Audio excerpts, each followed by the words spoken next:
안녕하세요, 성도 여러분. 오늘도 짧게 하나님 말씀을 전해드리도록 하겠습니다. 여호수아의 지휘 아래 가나안 땅을 정복하기 시작한 이스라엘 백성은 여리고성을 무너뜨렸고 아이성을 함락시켰습니다. 이 소식은 삽시간에 가나안 거주민들에게 퍼졌습니다. 오늘은 여호수아기 9장을 살펴보면서 거기에 등장하는 기브온 거주민들을 통해 우리가 어떤 일에 대해 후회하지 않으려면 어떻게 해야 하는지 살펴보도록 하겠습니다. 기브온 거주민들은 본래 가나안 땅에 사는 거주민들이었습니다. 기브온 거주민들은 여호수아와 그의 군대가 여리고와 아이에 대해 행한 일을 들었습니다. 기브온 거주민들은 교묘히 행하여 이스라엘과 동맹을 맺고자 찾아왔습니다. 그들은 아주 오랫동안 여행하여 이스라엘 진영에 이른 것처럼 낡은 옷, 낡은 신을 신고 곰팡이 난 빵을 준비해서 찾아왔습니다. 기브온 거주민들은 이렇게 말했습니다. 우리는 먼 나라에서 왔나이다. 그러므로 이제 우리와 동맹을 맺으소서. 그러나 이스라엘 백성은 그 기브온 거주민들이 자신들이 정복할 가나안 땅에 산다고 생각했습니다. 그래서 너희가 우리 가운데 거하는 듯하니 어찌 우리가 너희와 동맹을 맺을 수 있으랴? 라면서 거절했습니다. 기브온 거주민들은 이스라엘 백성의 거절에 굴하지 않고 아주 낮은 자세로 집요하게 달려들었습니다. 그들은 우리는 당신들의 종이니이다 라면서 동맹을 맺자고 했습니다. 사실 기브온 거주민들은 그렇게 약한 족속이 아니었습니다. 예루살렘 왕 아도니세덱은 그들이 여호수아와 화친하게 되었다는 걸 알고 두려워했습니다. 왜냐하면 여호수아와 화친한 기브온 거주민들은 강하였기 때문입니다.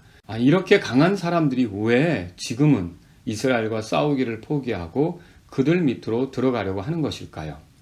기브온 거주민들은 주 하나님에 대해 두려워했습니다. 그들은 그들이 화친하려는 이유를 이렇게 밝혔습니다. 여호수아기 9장 9절에서 11절에 보면 당신의 종들은 주 당신의 하나님의 이름으로 인하여 매우 먼 나라에서 왔나이다. 우리가 그분의 명성과 그분께서 이집트에서 행하신 모든 일에 관하여 들었으며 또 그분께서 요르단 건너편에 있던 아모리 족속의 두 왕, 곧 헤스본 왕 시온과 아스다롯에 있던 바산 왕 옥에게 행하신 모든 일에 관하여 들었나이다. 그러므로 우리 장로들과 우리나라의 모든 거주민들이 우리에게 말하여 이르되 여행을 위해 양식을 취하고 가서 그들을 만나 그들에게 말하기를 우리는 당신들의 종들이오니 그런즉 이제 우리와 동맹을 맺으소서 하라 하였나이다. 결국 이스라엘은 그들과 동맹을 맺게 되었습니다. 그리고는 사흘이 지나서 그들이 자기들의 이웃이요 자기들 가운데 거하는 거주민인 것을 알게 되었습니다. 주께서는 모세의 입을 통해 이렇게 말씀하셨는데 신명기 7장 2절에는 주 내 하나님께서 그들을 내 앞에 넘겨주실 때에 너는 그들을 치고 그들을 진멸할지니라. 또한 너는 그들과 어떤 언약도 맺지 말며 그들에게 긍휼을 보이지도 말고. 이스라엘은 이제 기브온 사람들을 제거할 수 없게 되었습니다. 왜냐하면 이미 주 하나님을 두고 맹세했기 때문입니다. 그들은 나중에 기브온 거주민들을 향해 따졌습니다. 22절에 보니까 너희가 우리 가운데 거하거늘 어찌하여 너희가 말하기를 우리는 당신들에게서 매우 멀리 있나이다 하여 우리를 속였느냐. 기브온 거주민들은 이렇게 대답했습니다. 24절에 보면 주 당신의 하나님께서 자신의 종 모세에게 명령하사 이 온 땅을 당신들에게 주시고 그 땅의 모든 거주민을 당신들 앞에서 멸하게 하신 것을 당신의 종들이 분명히 들었으므로 그런 까닭에 우리가 당신들로 인해 우리의 생명을 잃을까 심히 두려워하여 이 일을 행하였나이다. 자, 이런 진술은 기브온 사람들이 하나님을 두려워했다는 뜻입니다. 그리고 그분의 계획을 존중했다는 뜻입니다. 또한 하나님은 자신의 계획대로 얼마든지 하실 수 있는 그런 분이라는 걸 믿었다는 뜻입니다. 장차 가나안 땅에서 이스라엘 사람들 앞에 살아남을 족속이 없을 텐데 이것은 하나님께서 그들에게 약속하신 것 때문이라고 믿었던 것입니다. 하나님의 말씀에 복되게 반응한 그들은 마치 창녀라합처럼 행동했던 거죠. 그들은 가나안 족속과 붙어서 이스라엘과 싸우려 하지 않았습니다.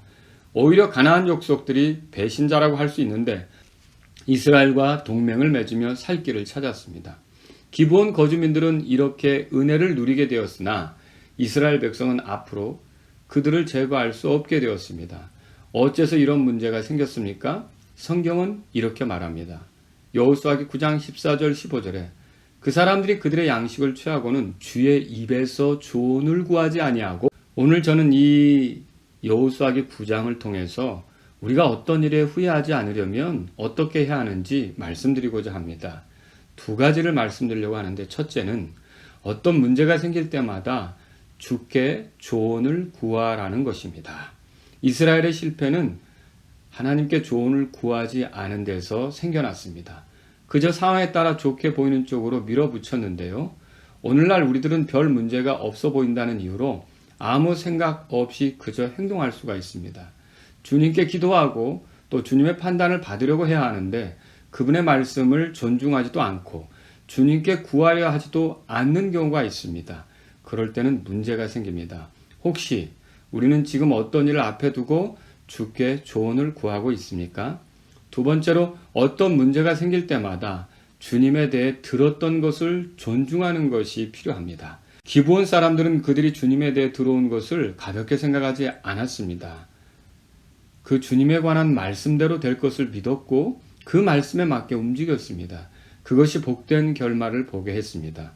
모든 가나안 족속이 진멸의 대상이 되었어도 기브온 족속들, 기브온 거주민들만은 살아남게 되었습니다. 어찌 이 하나님의 일하심을 기브온 거주민들만 들었겠습니까? 예루살렘 사람도 들었을 것입니다. 그러나 그들은 하나님의 뜻을 존중하지 못하고 방어하려고 했습니다. 저항하려고 했습니다. 하나님의 뜻이 이루어지기보다는 그들이 계속해서 거기에 살기를 바랬습니다. 오늘날 그리스도께서 왕으로 오실 텐데 저항하는 사람들 많습니다. 그들이 살 길은 오시는 그리스도의 군대에 합류하는 것입니다. 예수님을 주로 믿고 한 팀이 되는 것입니다. 그리스도의 군대와 동맹을 맺는 것입니다. 들었던 주의 말씀에 맞게 움직이는 것이죠. 아무리 들어도 그 말씀과 상관없이 움직이는 것은 예루살렘 왕 아도니세덱처럼 되는 것입니다. 그 왕은 이스라엘을 대적하기 위해 연합군을 모았지만 결국 여호수아기 10장 26절에 보면 나무에 매달리게 되었습니다. 예수님께서 자신의 죄 때문에 나무에 달려 저주당한 것을 존중하지 않으면서 계속 예수님에게 도전하는 사람은 자신이 나무에 달린 예루살렘 왕처럼 저주받은 결말에 이르게 됩니다.